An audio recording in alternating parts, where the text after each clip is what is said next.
SC उपवर्गीकरण होणार म्हणजे होणार, 100% होणार. का होणार माहिती आहे का?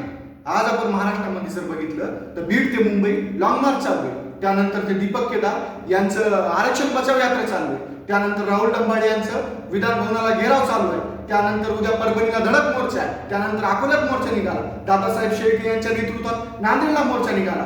त्यानंतर लॉर्ड बुद्धा चॅनलला ते आमदार राजकुमार बडोले त्यांचं चर्चासत्र सुरू आहे. पण जे आनंदराज साहेब आंबेडकर वगळता जे आपल्या समाजातले प्रमुख नेते आहेत त्यांची एससी उपवर्गीकरणाच्या बद्दल स्पष्ट भूमिका आलेली नाही.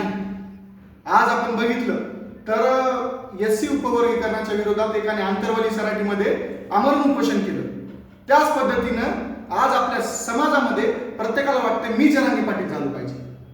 आज आपण बघतोय समाजामध्ये की जशी रस्सीखेच स्पर्धा चालू असती तशी पाय ओढण्याची स्पर्धा चालू आहे. पण आज आपला समाज नेतृत्व स्वीकारायला तयार नाही.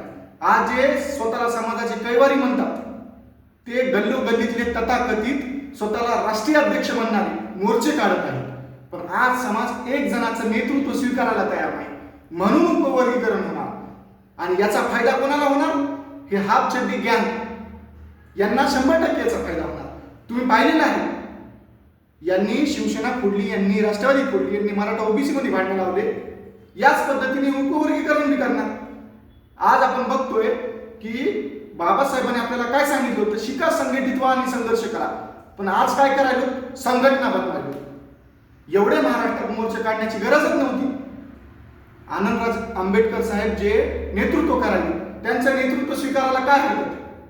ते पण आंबेडकर घराण्याचे आहेत ना. मग त्यांचं नेतृत्व स्वीकारायचं आणि मुंबईला एकच मंत्रालयावर मोर्चा काढायचा. चक्का जाम झाला पाहिजे. महाराष्ट्रात कळायला पाहिजे मोर्चा काय असतो. तेव्हा महाराष्ट्राला समजणार नाही सरकार गुडघ्यावर बसत. पण नाही, ते आपल्याला जमणार नाही. नेतृत्व स्वीकारणंच आपल्याला जमणार नाही. कारण की आपल्या समाजामध्ये प्रत्येकाला जरांगे पाटील व्हायचे.